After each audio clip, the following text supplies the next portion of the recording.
Halo YouTube, selamat datang channel Mas Edis. Ingin turun berat badan dengan cara yang menyenangkan? Tonton video ini sampai akhir karena akan kita bicarakan, kita paparkan strateginya yang sudah terbukti merupakan strategi tercepat bagi beberapa teman saya yang sudah menjalankan program yang kami berikan ini, yang kami analisa ini, yaitu dengan cara naik gunung. Nah, kenapa naik gunung?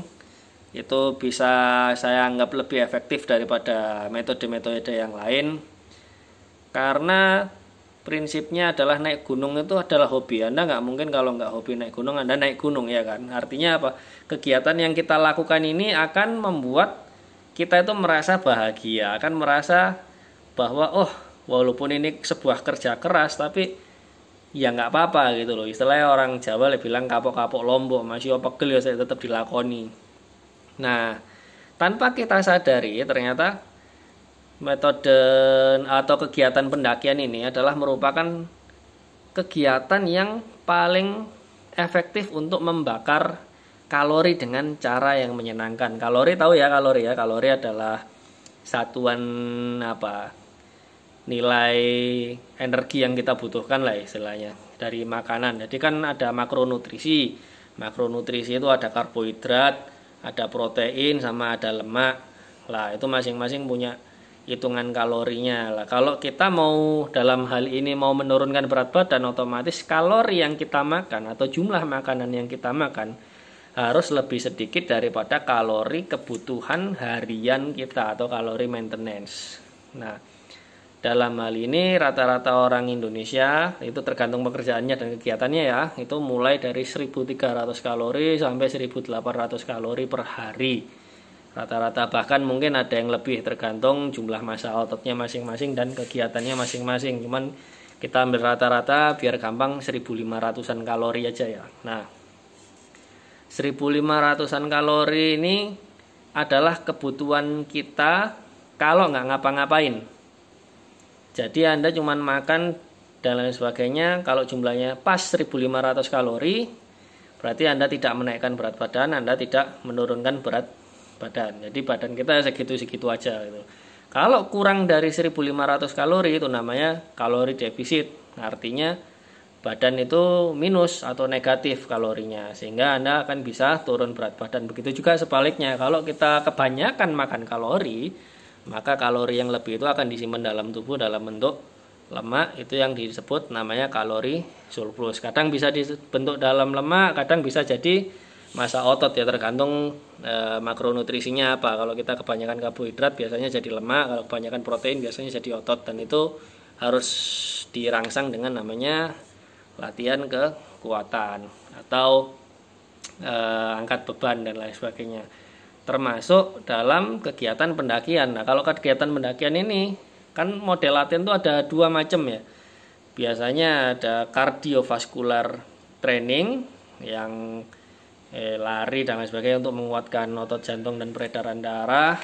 Yang kemudian yang kedua adalah resistance training atau latihan beban. Nah, istimewanya kegiatan pendakian ini dia masuk ke dalam dua kategori ini karena dalam pendakian kita ada jalan jauh. Nah, itu otomatis masuk dalam kardiovaskuler.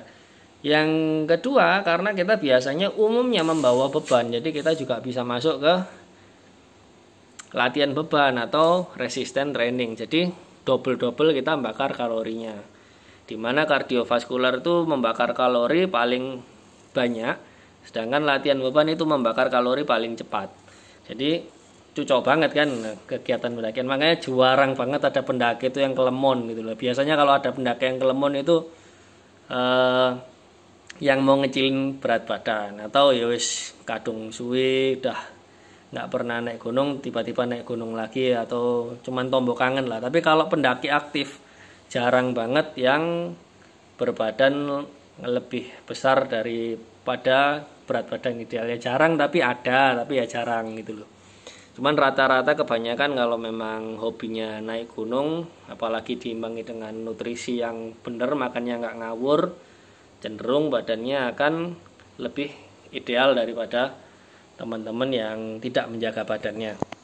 Nah, perlu kita ketahui dalam kegiatan pendakian yaitu per 60 menit kita jalan daki ya, jadi jalan bukan jalan yang lurus, jalan yang daki dan membawa beban, itu kurang lebih kita membakar sekitar 400 kalori.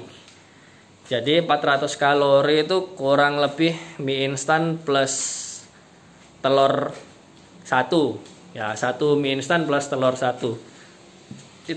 Itu 1 jam kita baru membakar kalori itu lah. Rata-rata kalau gunung itu kan bisa 3-4 jam kita sekali jalan, bahkan ada yang 8 jam. Tapi rata-rata kalau yang dihitung adalah jalannya ya, bukan total kita berada di gunungnya.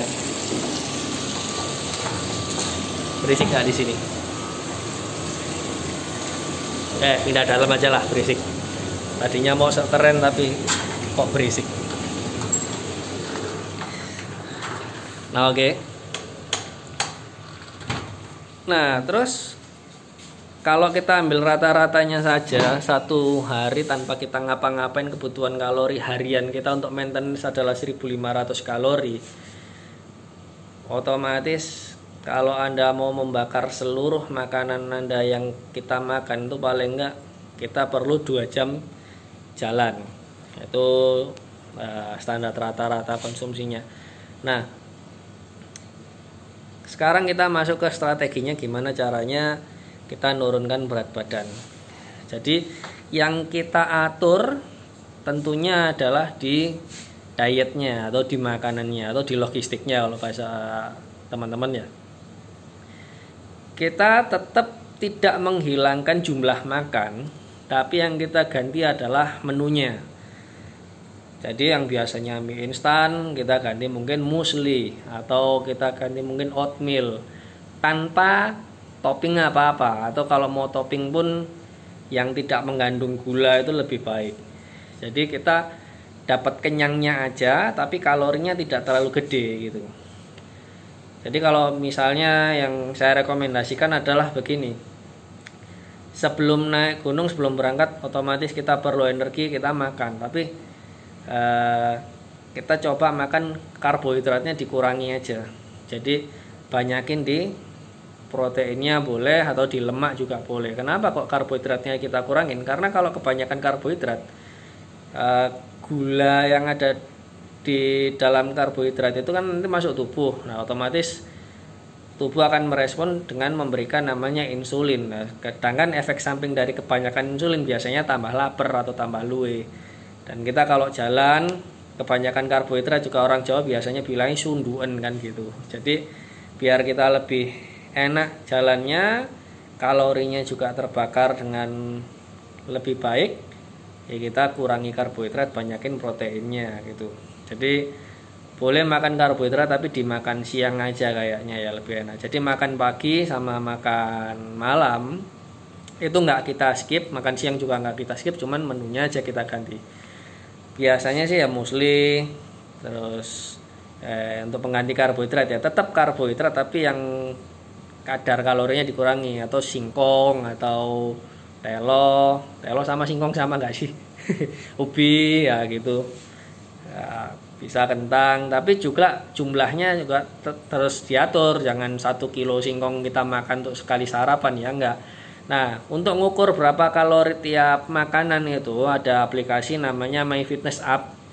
Nanti di Play Store tulis saja MY Fitness App, itu nanti keluar di situ. Jadi kita bisa tracking kalorinya tiap makanan ini berapa, ada gramisasinya di situ, ada waktunya kapan di situ, keluar semua kebutuhan kita harian berapa, sasaran kita juga berapa, nanti ketahuan di MyFitnessApp. Nah, kalau saya mungkin akan merekomendasikan begini. Ketika kita mau naik gunung, katakanlah kita kan biasanya makan di warung atau makan di base camp, yos itu normal aja lah. Nah, begitu sudah kita naik, setelah 4 jam kita ndaki kan kita tiba di tempat ngecamp biasanya 4-5 jam, artinya kita udah bakar kurang lebih 2000 kalori. Ini jangan langsung makan mie instan atau masak nasi dan lain sebagainya. Rugi kalau teman-teman ceritanya menurunkan berat badan itu sangat rugi sekali. Karena apa? Kalori yang tadi dibakar langsung diganti, jadi ya nggak terlalu ngefek-ngefek banget. Tapi coba bikin aja telur 5 gitu di ora-arik, nggak usah pakai apa-apa udah. Jadi telur putih sama kuningnya aja selesai. Putihnya doang lebih bagus, tapi kalau putihnya doang kalorinya terlalu kecil ya. Biasanya 1:2 lah, misalnya putihnya 4, telur kuningnya 2, itu lebih bagus. Lebih juga nggak apa-apa gitu. Jadi protein kita, kalori kita dapat dari protein, nggak terlalu besar. Dan otot kita kan butuh itu suplai protein, karena protein adalah zat pembangun otot. Nah, otot kita itu sedang dirusak kan dengan kegiatan pendakian, itu kan kemeng semua, itu langsung enak, jadi langsung gampang terserap menuju ke sasaran, jadi langsung terperbaiki untuk mengurangi pegel-pegel juga. Sedangkan kalau kita isinya karbohidrat, nanti kalau kelebihan jadinya malah otot yang seharusnya jadi otot malah jadi lemak, itu malah tambah gendut nanti. Nah, terus kemudian kalori dari karbohidrat kita ya tadi bisa diganti oatmeal dan sebagainya, tapi ya nggak perlu pakai topping susu kental manis atau apapun itu yang berbau gula ya, podo ae ya kan sini ya. Jadi kita seminim mungkin kalori. Bisa juga ini hanya untuk pengganjal lapar aja, kita pakai makanan-makanan yang tinggi serat, misalnya buah. Atau kalau saya dulu bisa pakai agar-agar lah. Kalau agar-agar itu toppingnya bisa pakai abon, atau bisa pakai apa itu namanya, jangan fly ya. Kalau fly malah tambah kalori. Halo bos, santai. Nah, apa namanya, sampai mana tadi? Pokoknya dilihat aja di MyFitnessUp, makanan-makanan yang mengandung kalori dikit tapi proteinnya tinggi atau seratnya tinggi, wes itu sikat aja, ajar habis. Ada teman saya yang lebih ekstrim lagi, jadi dia cuman makan musli aja selama seminggu, badannya itu luar biasa turunnya tanpa kegiatan mendaki ya. Jadi nasi dan lain sebagainya itu diganti musli, ya lauk tetaplah lauk tapi nggak pakai nasi. Plus mukanya jadi glowing, jadi lebih fresh itu mukanya. Itu sih sebenarnya kita pernah coba, kalau nggak percaya ada rekan satu tim saya namanya Devira yang ke Gunung Lawu via Cemoro Sewu, itu kan berat badannya kan jumbo banget tuh. Nah, setelah kita praktek itu ya lumayan, satu kali pendakian turun 4 kilo. Silakan tanya aja sama Devira sendiri. Tuh, tapi ya karena kebiasaan setelah turun gunung masih banyak jajan, akhirnya ya gendut lagi sih. Jadi semoga teman-teman kalau mau menurunkan berat badan, ini adalah salah satu alternatif cara yang bisa kita lakukan dengan cara yang menyenangkan. Jadi kalau teman-teman punya pengalaman atau punya saran, silakan tulis di komentar, atau sudah langsung nyoba tinggal dibagikan pengalaman laporannya. Bang, ternyata saya berhasil turun sekian kilo, berangkat sekian turun sekian gitu. Tapi yang terpenting jangan lupakan minum ya. Minum kebutuhannya tentunya juga harus terpenuhi. Jangan sampai gara-gara diet terus nggak minum ya, itu salah, malah salah kaprah, jadinya malah penyakit nanti.